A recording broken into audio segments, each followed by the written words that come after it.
Hello, and welcome to our channel, Stories with Silas. We hope you enjoy watching. Amira watched the billionaire's hands shake as he stood over his 8-year-old son, who was curled on the restaurant floor screaming, and realized no amount of money could save this man from his own helplessness. She knelt beside the child anyway, breaking every rule she'd been taught, and began singing a lullaby in Arabic that her Bedouin grandmother swore could calm the wildest desert winds. Before we continue, don't forget to subscribe to the channel, like the video, and comment where in the world you're watching from. Let's go. The hush that fell over the Sterling Rose, one of Manhattan's most exclusive restaurants, was suffocating. Waiters paused mid-stride, champagne flutes frozen in their hands, and the gentle clink of silverware ceased entirely. All eyes turned toward the corner booth, where an impeccably dressed Arab businessman stood, his face flushed with a mixture of embarrassment and rage, while his young son rocked back and forth, hands pressed firmly over his ears, tears streaming down his face. The father's voice cut through the silence like a blade. "Control him or we leave. This is unacceptable." No one moved, no one spoke, until a young waitress with kind eyes and weathered hands stepped forward, her voice barely a whisper as she knelt beside the distressed child. What happened next would change 3 lives forever. Amira Hassan had learned early in life that survival required adaptation. At 26, she juggled 2 jobs, sent money back to her family in Jordan, and carried the weight of being the eldest daughter in a family that had sacrificed everything for her education. When her father, a Bedouin shepherd, had sold his entire flock to send her to university in Amman, she vowed never to waste that gift. But life had other plans. After graduating with a degree in education, she found herself unable to secure a teaching position in Jordan's competitive job market. Her cousin in New York had written about opportunities in America, about restaurants that paid enough to support entire families back home. So Amira packed a single suitcase, said goodbye to the desert she loved, and boarded a plane to a country where she knew no one. That was 3 years ago. Now she worked at the Sterling Rose during evenings and weekends, while spending her mornings cleaning offices in Midtown. The restaurant was unlike anything she had known in Jordan. Nestled on the 42nd floor of a gleaming skyscraper in Tribeca, it offered panoramic views of the Hudson River and served cuisine that blended French technique with Middle Eastern flavors. Head chef Marcus Wellington had trained in Michelin-starred kitchens across Europe before falling in love with za'atar, sumac, and preserved lemons during a trip to Beirut. His menu was revolutionary, his standards impossibly high, and his temper legendary.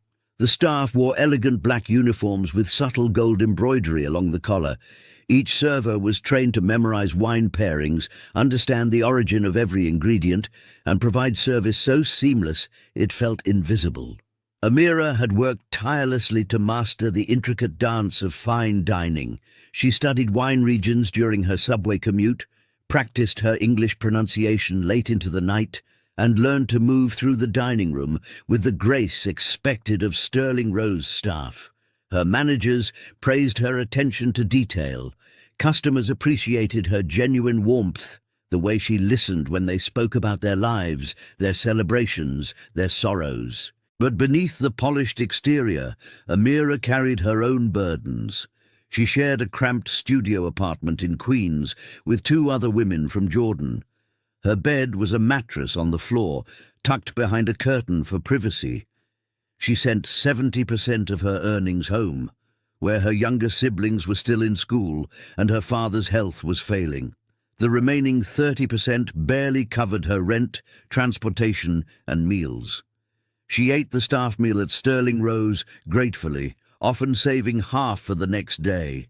Despite the exhaustion that settled into her bones, she never complained. Her grandmother had taught her that dignity meant carrying your struggles silently, that true strength revealed itself not in moments of ease, but in times of hardship.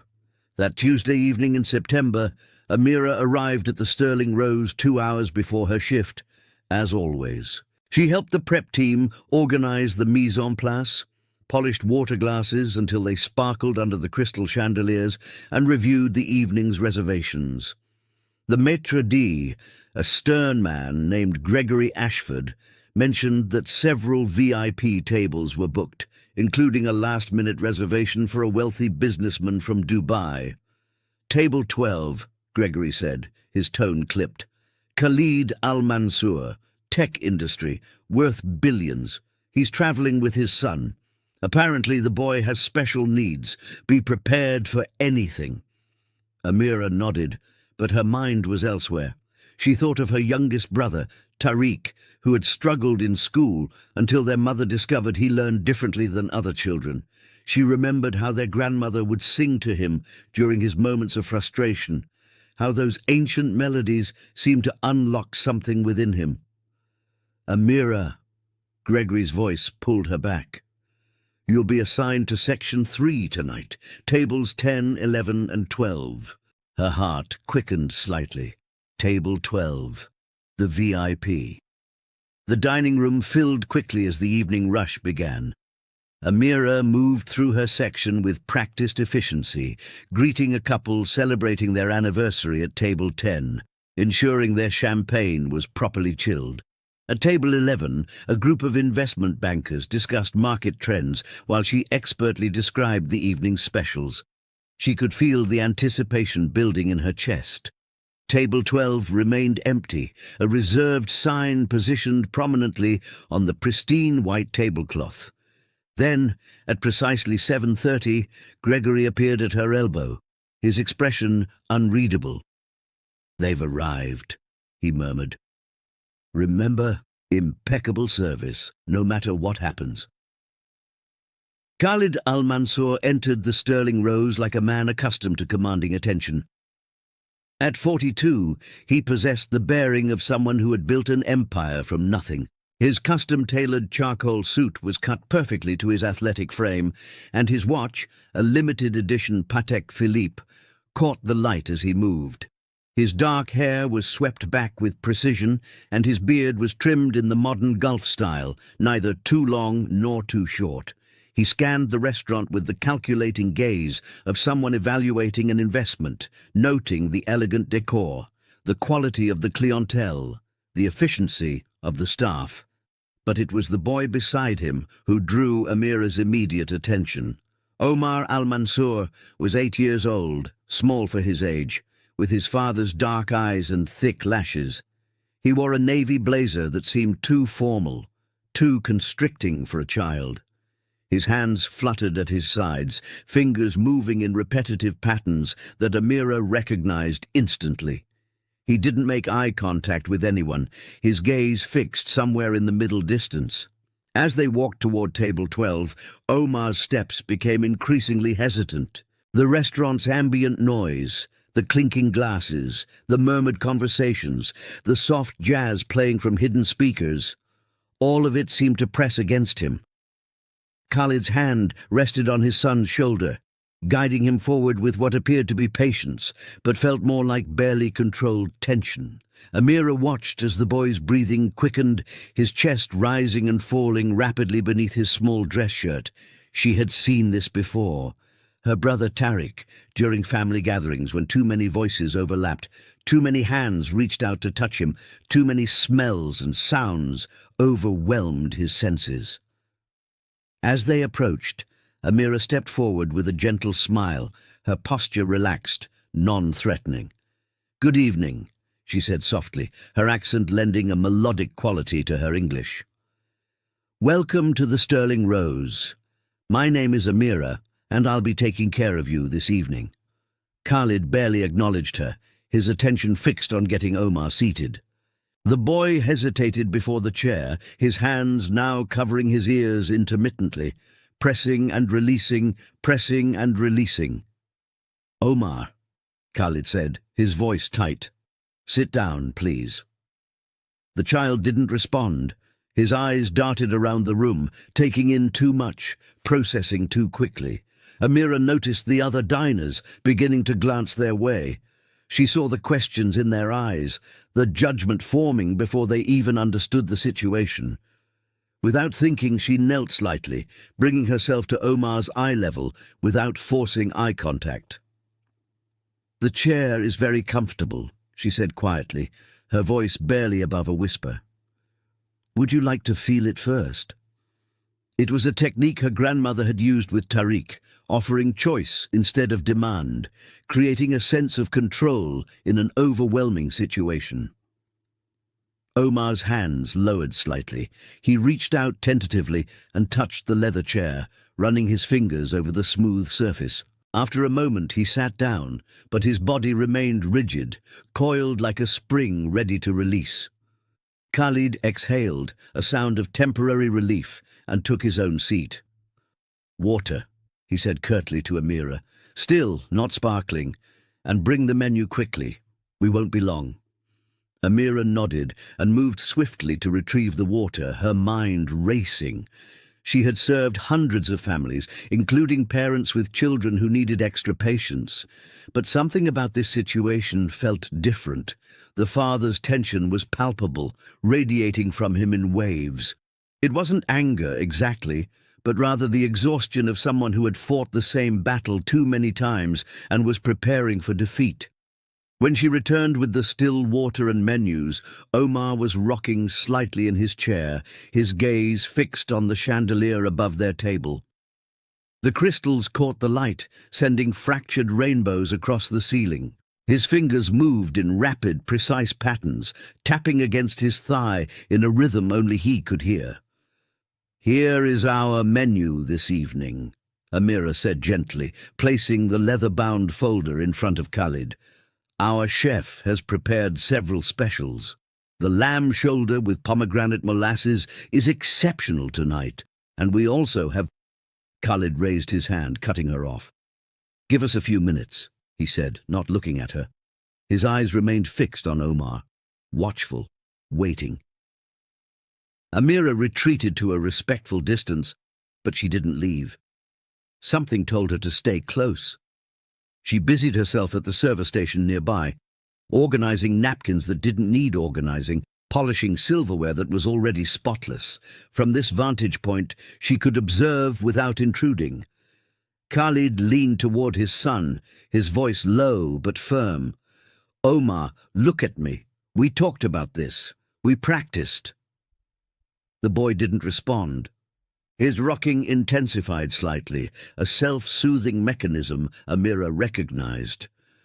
"Omar," Khalid's voice carried a note of desperation now. "Please, just try. We're in a nice restaurant. You need to sit still. You need to be calm." Still nothing. The child's world had narrowed to the chandelier, the patterns of light, the overwhelming sensory input that his 8-year-old brain struggled to process. A well-dressed woman at a neighboring table leaned toward her companion, whispering loud enough for Amira to hear, "Some children really shouldn't be brought to places like this." The comment landed like a physical blow. Amira saw Khalid's jaw tighten, saw the flush creep up his neck. He had heard it too. For a moment she thought he might respond, might defend his son, but instead he simply straightened his tie and opened the menu with hands that trembled almost imperceptibly. The restaurant continued its elegant dance around them. Waiters glided past with trays held high. Conversations bubbled and flowed. Wine was poured, dishes were presented with theatrical flair, and the Sterling Rose maintained its reputation for impeccable luxury. But at table 12, a different story was unfolding. Omar's breathing became more rapid. His hands moved from tapping to flapping, a motion that drew more stares, more whispered comments. Amira watched as Khalid reached out to still his son's hands, a gesture born of panic rather than understanding. "Omar, stop. You're making a scene." The words seemed to have the opposite effect. Omar's movements became more agitated. He started to hum, a low, repetitive sound that cut through the restaurant's carefully curated ambiance. At table 10, the anniversary couple paused their conversation. At table 11, the investment bankers fell silent, all eyes turning toward the source of the disruption. Gregory appeared at Amira's side, his expression grave. "Handle this," he hissed, quietly, "before it becomes a problem." But Amira knew it was already a problem. The question was whether it would become a crisis. She approached the table again, moving slowly, deliberately. "Mr. Al-Mansour," she said softly, "is there anything I can bring for your son? Perhaps some bread? Children often enjoy—" "He doesn't eat bread," Khalid snapped, then immediately softened his tone. "He has specific dietary requirements, very specific." The humming grew louder. Omar's hands covered his ears again, pressing hard, as if trying to block out the world. Then it happened. A waiter dropped a tray in the kitchen, the crash of breaking plates echoing through the dining room like a gunshot. For most patrons, it was a momentary disruption, quickly forgotten as the staff rushed to clean up. For Omar, it was catastrophic. The boy let out a sharp cry and bolted from his chair, his small body rigid with panic. His hands flew to his ears, pressing so hard that Amira feared he might hurt himself. The humming transformed into a high-pitched keening sound that pierced through the restaurant's ambient noise. "Omar!" Khalid stood abruptly, his chair scraping loudly against the hardwood floor. He reached for his son, but the child twisted away, stumbling backward until he hit the wall near their booth. Omar slid down to a crouching position, rocking violently now, tears streaming down his face. The elegant dining room fell into stunned silence. Every conversation ceased. Every fork was lowered.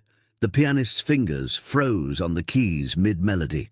All eyes turned to witness a scene that made them deeply uncomfortable. A child in distress they didn't understand, and a father who seemed unable to help. Khalid knelt beside Omar, his hands hovering uncertainly, unsure whether to touch his son or give him space. "Omar, please," he whispered, but his voice carried in the silence. "You're okay. You're safe. Look at me, son. Look at Baba." The boy didn't respond. His world had collapsed into sensory chaos, every nerve ending firing, every sound amplified, every light too bright, every surface too hard, too cold, too much. Amira's heart clenched. She had seen Tariq like this once, at their cousin's wedding, when the celebration became too loud, too crowded, too overwhelming.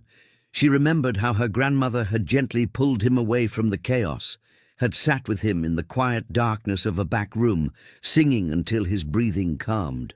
But Khalid didn't pull Omar away. Instead, he stayed there, kneeling on the expensive hardwood floor in his $1,000 suit, trying to reach a son who couldn't hear him through the storm in his own mind. The whispers began. "What's wrong with that child? This is completely inappropriate. We're paying premium prices for this atmosphere. Someone should do something." Each comment landed on Khalid like a physical blow. Amira saw his shoulders tense, saw the muscle in his jaw working as he ground his teeth. He was a man who had commanded boardrooms, negotiated billion-dollar deals, built a technology empire that spanned 3 continents. But here, in this moment, he was powerless. Gregory appeared, his face a mask of professional concern, barely concealing his anxiety.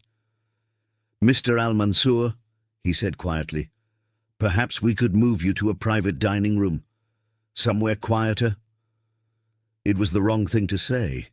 Khalid's head snapped up, his eyes blazing. "So you can hide us away? Make us someone else's problem?" His voice rose, not quite a shout, but loud enough to carry.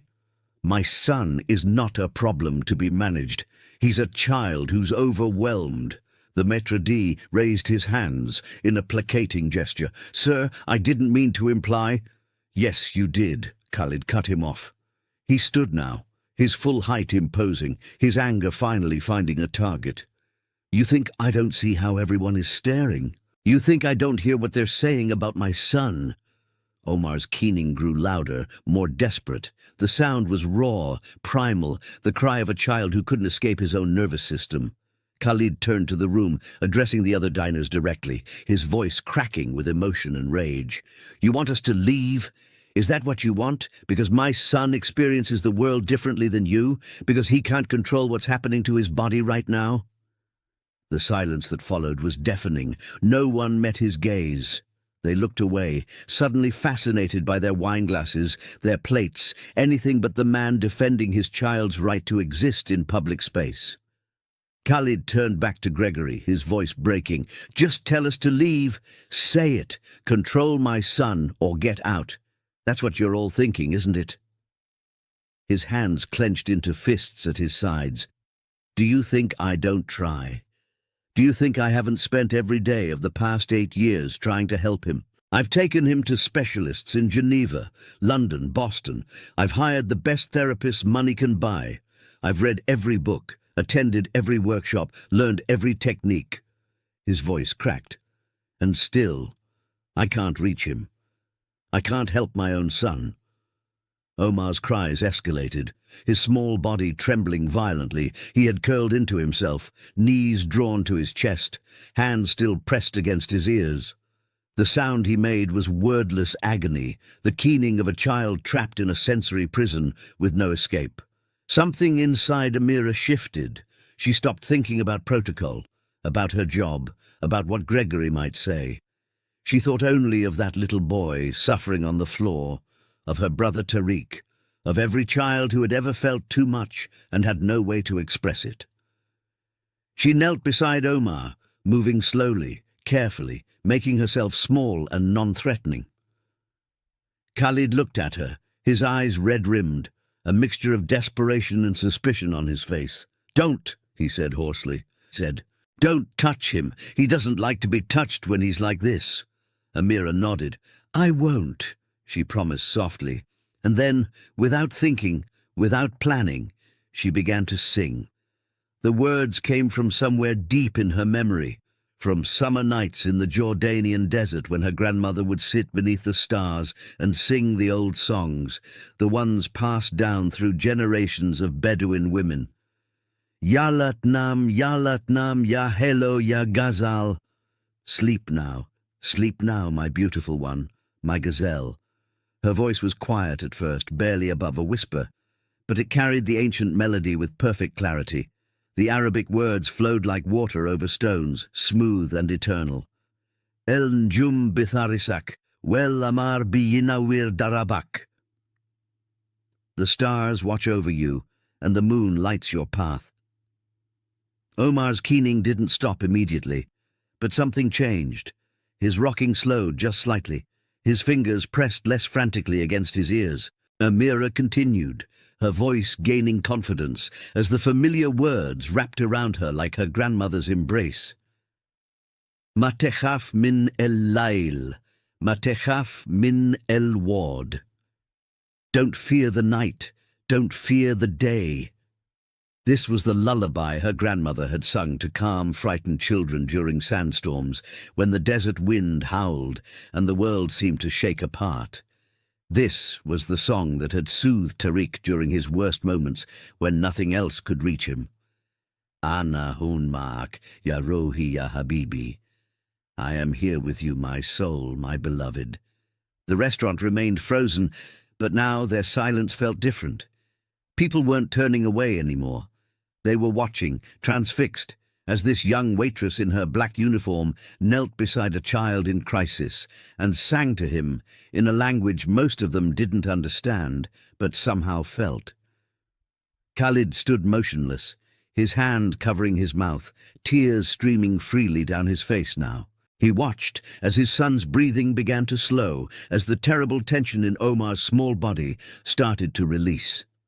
Tanam bil hana, tanam bil aman. Sleep in comfort, sleep in safety. Omar's hands lowered from his ears.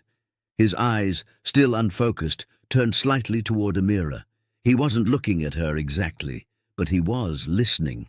The melody reached him where words could not, bypassing the overloaded circuits of his nervous system and speaking directly to something deeper, something primal and safe. Amira continued singing, repeating the verses her grandmother had taught her so many years ago. Ya Latnam, ya hello ya gazal. Her voice remained soft, steady, a lifeline in the chaos. Omar's rocking slowed further. His breathing deepened, became more regular. The keening had stopped entirely now, replaced by small hiccuping sounds as his body began to release the overwhelming tension that had seized him. His hands moved from his ears to his lap, where his fingers began their familiar patterns again, but gentler now, less frantic. Khalid sank to his knees beside Amira, not caring about his expensive suit, not caring about the dozens of eyes watching this intimate moment unfold. He stared at his son with a mixture of wonder and heartbreak. In 8 years, he had never seen Omar calm this quickly, this completely, after a meltdown. Usually it took hours of isolation, of waiting, of helplessly watching his son suffer until exhaustion finally claimed him. But this waitress, this stranger, had done what teams of specialists could not. El Njum Bitharisak, Amira sang, and Omar's eyes slowly closed. Not in sleep, but in something close to it, a state of deep calm that settled over him like a blanket. His small chest rose and fell in a steady rhythm. The tears on his cheeks were drying. The storm had passed. Amira let the final notes of the lullaby fade into silence, but she remained kneeling beside the boy, her presence a quiet anchor. The restaurant stayed hushed for a long moment, as if afraid that any sound might shatter the fragile peace that had been achieved. Then, slowly, someone began to clap. It was the older woman from the anniversary table, her eyes bright with tears. Her husband joined her, and then others followed, a gentle wave of applause that wasn't about spectacle or entertainment, but about witnessing something profoundly human. Khalid didn't acknowledge the applause. His entire focus remained on Omar. "How did you—" he started, his voice hoarse. He cleared his throat and tried again. "How did you know to do that?" Amira turned to face him, seeing for the first time the real man beneath the expensive suit and commanding presence. She saw a father who loved his son desperately, who carried guilt and exhaustion like physical weights. "My grandmother was Bedouin," she said softly, "from the desert in Jordan. She taught me that lullaby when I was a child. My younger brother Tariq, he experiences the world like your son does. When he would become overwhelmed, my grandmother would sing to him. The old songs from before cities, before noise. She said they carry the quiet of the desert in them." Khalid's eyes widened. "You're from Jordan?" he asked in Arabic, the shift in language instinctive.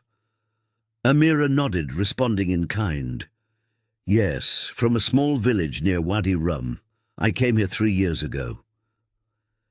Speaking her native language in this moment felt like coming home, like remembering who she was beneath the uniform and the rehearsed English phrases. "Your brother," Khalid continued in Arabic, "does he have autism?" "We never had a formal diagnosis," Amira admitted. "Medical care in our village was limited, but my grandmother understood. She didn't need doctors to tell her that Tariq's mind worked differently. She just loved him and found ways to help him feel safe." Omar shifted slightly, his eyes still closed, his body relaxed against the wall. Khalid reached out tentatively and placed his hand on his son's shoulder. For once, the boy didn't flinch away. "I've never seen him like this after a meltdown," Khalid whispered, switching back to English as if the confession was too raw to speak in his native tongue. Gregory approached cautiously, his earlier rigidity softened by what he had witnessed. "Mr. Al-Mansour," he said quietly, "please take all the time you need. We're in no hurry, and there will be no charge for your meal this evening. It would be our honor to—" Khalid raised a hand, stopping him. "No," he said firmly but without anger. "I will pay for our meal. I don't need charity." but thank you for your patience." He looked down at Omar, who remained in his peaceful state, and something in his expression cracked. "I'm sorry for shouting earlier. I'm sorry for the disruption." "There's nothing to apologize for," Gregory said, and he meant it. The maitre d' had worked in fine dining for 30 years, had seen every kind of drama unfold in elegant restaurants, but this was different. This was a father protecting his child, and a young woman who had shown more grace and wisdom than anyone in the room. "Perhaps we could bring some chairs," Gregory suggested, "so you can sit comfortably while your son rests." Within moments, staff members appeared with comfortable armchairs, creating a small, protected space around table 12. The other diners had returned to their meals, but the atmosphere in the restaurant had shifted. The judgment had evaporated, replaced by something softer, more human. Khalid settled into one of the chairs, his eyes never leaving Omar. Amira stood to return to her duties, but Khalid's voice stopped her. "Please," he said, "don't go yet. I need to understand. What was that song?" Amira sat in the chair beside him, aware that she should be attending to her other tables, but Gregory gave her a subtle nod of permission. "It's called Yala Tanam," she explained. "It means go to sleep in Arabic. My grandmother learned it from her mother, who learned it from hers. Bedouin women have been singing it to their children for centuries, maybe longer. In the desert, when sandstorms would come, when the wind would howl and frighten the children, the mothers would sing this song. The melody is designed to be repetitive, calming. The words are simple, about safety and protection." Khalid listened intently, his hands clasped tightly in his lap. "Omar was born in Dubai," he said quietly. "His mother and I divorced when he was 4. She couldn't handle it, his autism. She loved him, I know she did, but the constant challenges, the therapies, the judgments from everyone around us. It broke her. She's remarried now, living in London. She sees Omar twice a year, if that." The pain in his voice was raw, unguarded. "I have all the money in the world, but I can't buy him peace. I can't purchase understanding from strangers who stare at him like he's broken." "He's not broken," Amira said softly. "My grandmother used to say that some souls are made of finer thread. They feel everything more deeply, see patterns others miss, hear music in what sounds like noise. Tariq, my brother, he can remember every bird he's ever seen. He knows their songs, their habits. He can't read very well, but he understands the natural world in ways that shame our village elders." She smiled at the memory. "My grandmother said he wasn't disabled. He was differently enabled." Khalid's eyes glistened.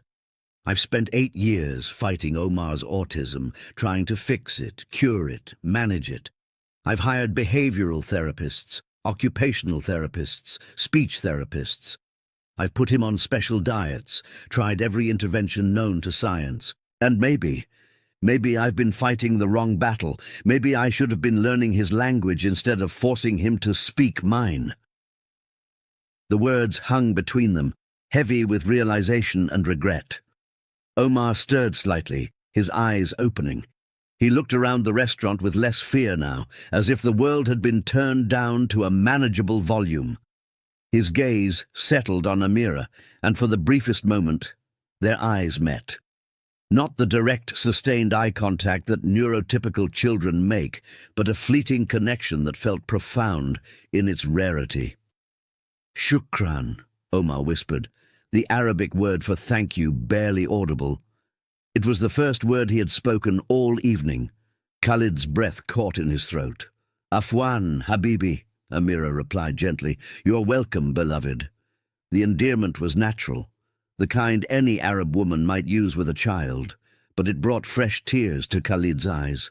How long had it been since someone had spoken to his son with such easy affection, without the clinical detachment of therapists or the forced cheerfulness of well-meaning strangers who didn't understand?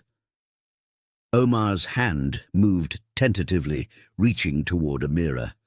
She held perfectly still, letting him decide. His small fingers touched the fabric of her sleeve, feeling the texture, processing the sensory information. Then, satisfied, he withdrew his hand and returned to his gentle rocking, but it was different now, peaceful, rhythmic, self-regulating rather than distressed. "Would you like to order now?" Amira asked quietly. "Or would you prefer more time?" Khalid glanced at the menu he had never opened.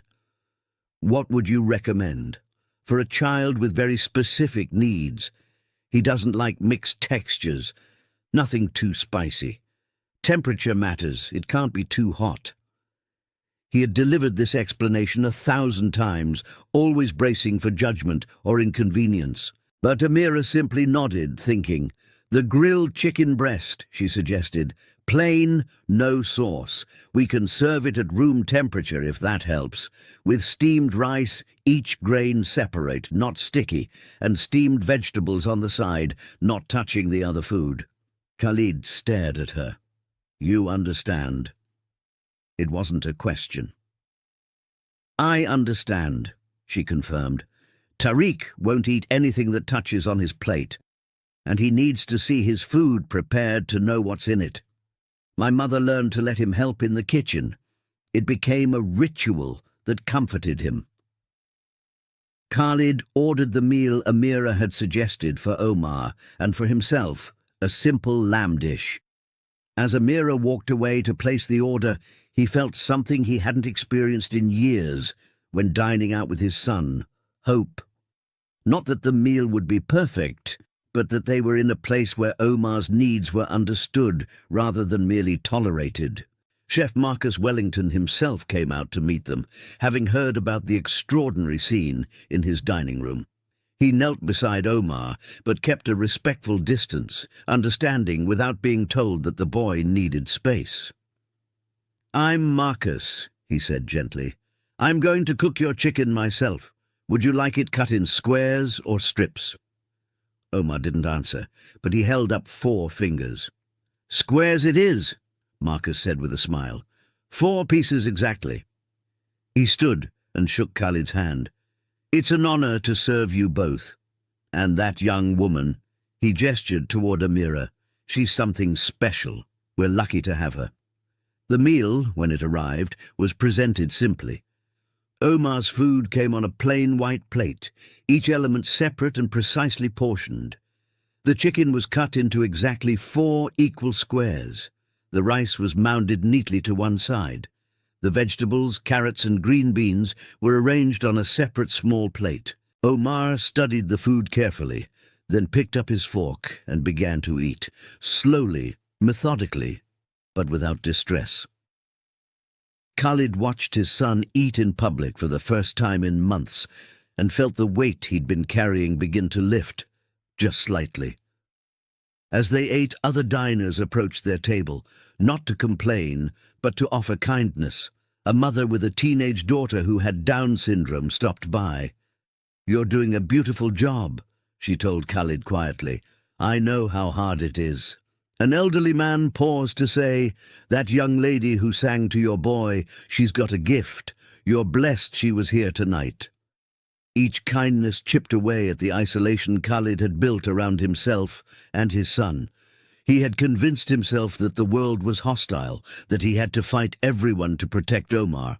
But maybe there was more compassion out there than he had allowed himself to believe. When the meal ended, Omar was calm and content, his small belly full, his nervous system finally at peace. As Amira brought the check, Khalid pulled out his business card and a pen. He wrote something on the back and handed it to her. "This is my personal number," he said in Arabic. "I live in Dubai, but I travel to New York frequently for business. I would like, if you're willing, to learn that song you sang, all of it. And perhaps you could tell me more about how your grandmother helped your brother." Amira looked at the card, feeling the weight of what he was asking. This wasn't about gratitude or a generous tip. This was about a father desperate to find new ways to reach his son. "I work 2 jobs," she said honestly. "I don't have much free time. But yes, I would be honored to teach you. For Omar." She glanced at the boy who was drawing invisible patterns on the tablecloth with his finger, content in his own world. "Does he speak Arabic?" Khalid's expression clouded. "Not really. His mother is British. We spoke English at home, even before the divorce. I thought it would be easier for him living in Dubai. English is the business language. I didn't want him to fall behind." He paused, pain flashing across his face. "But tonight, when he thanked you in Arabic, that was the first time I've heard him choose to speak our language. Maybe I was wrong to deny him that part of his heritage." Amira sat down again, sensing this conversation needed time. "My grandmother used to say that language is not just words, it's music, rhythm, history. Arabic, especially the old Bedouin Arabic, it has patterns that feel like the desert itself. Long vowels like the horizon, consonants like footsteps in sand. Maybe Omar responds to that musicality." She leaned forward slightly. "In Jordan, before I came here, I was training to be a teacher. I never got to finish because I needed to work, to help my family.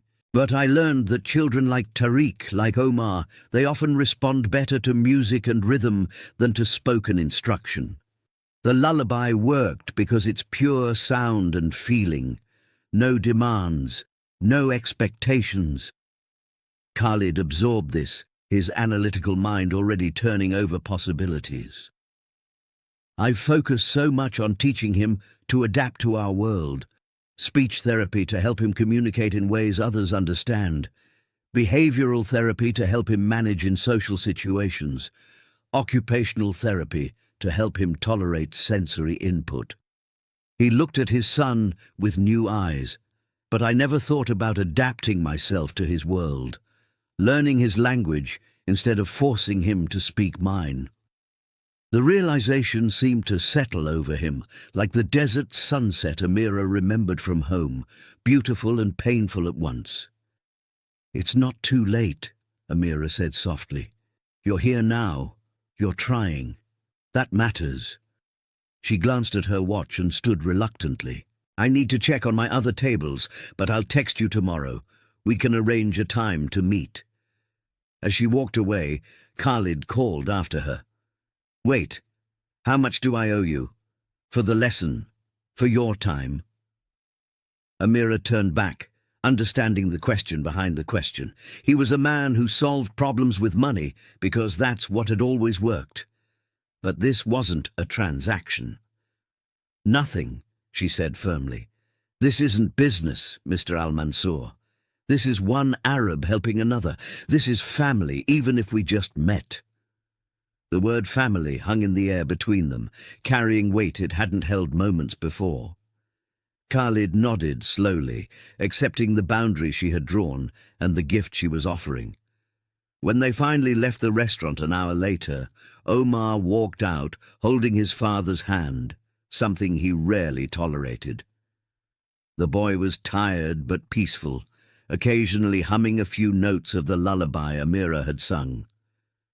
Khalid paused at the door and looked back. Amira was clearing a table, moving with the same grace and efficiency she had shown all evening. But now Khalid saw her differently. Not as a waitress, but as a teacher, a bridge between the world he had built and the one his son inhabited. He made a silent promise to himself that this would not be the last time they met. 3 months later, Amira stood in a bright classroom in Brooklyn, watching 20 children with autism engage in what she called desert rhythms therapy. Some rocked gently to Bedouin melodies, playing softly from speakers. Others worked with tactile materials, sand and smooth stones that recalled the landscapes their ancestors knew. A few sat quietly, headphones on, listening to recordings of wind and distant birdsong. Each child was allowed to be exactly who they were, no pressure to perform, to make eye contact, to speak. The focus was on peace, on finding their own rhythm in a world that moved too fast. Khalid Al-Mansour had made this possible, not with a check. though his foundation had provided funding, but with something more valuable: partnership. After that night at the Sterling Rose, he had flown Amira to Dubai to meet with autism specialists at the university he'd endowed. Together, they had developed a program that combined traditional Bedouin wisdom with modern therapeutic approaches. Amira had finally finished her teaching degree, this time specializing in autism education, with Khalid's foundation covering her tuition as a scholarship, not charity. Omar attended the Brooklyn Center twice a week. He still had difficult days, still experienced sensory overload, still struggled with a world that wasn't designed for minds like his. But he had tools now. When anxiety crept up his spine, he would hum the lullaby Amira had taught him, the one his father now sang to him every night at bedtime. He had learned simple Arabic phrases from Amira, words that connected him to a heritage he was finally being allowed to claim. His father had stopped trying to fix him and started trying to understand him. The change in Khalid was perhaps even more profound. He had taken a leave from his company, delegating responsibilities to focus on being present for Omar. He attended the parent workshops Amira conducted, where Arab fathers learned that strength could mean vulnerability, that providing for your child meant more than money. He had reconnected with his own mother in Jordan, a relationship he'd neglected for years in pursuit of wealth. She had come to stay with them in Dubai, bringing her own songs, her own wisdom, creating a bridge between generations. Amira still worked at the Sterling Rose on weekends, but now it felt different. Gregory had promoted her to lead server, recognizing that her gift wasn't just in carrying plates, but in seeing people. The restaurant had implemented sensitivity training for all staff, teaching them to recognize and accommodate guests with different needs. Table 12 now had a small placard noting it was a sensory-friendly zone, available upon request for families who needed it. On this particular afternoon, as Amira watched the children in her classroom find their own forms of peace, her phone buzzed. A text from Khalid. "Omar asked for you by name today in Arabic, full sentence. Thank you for giving me back my son." She smiled, typing back, "You never lost him. You just learned to meet him where he lives." It was true. Omar hadn't changed fundamentally. He was still autistic, still experienced the world through a different lens.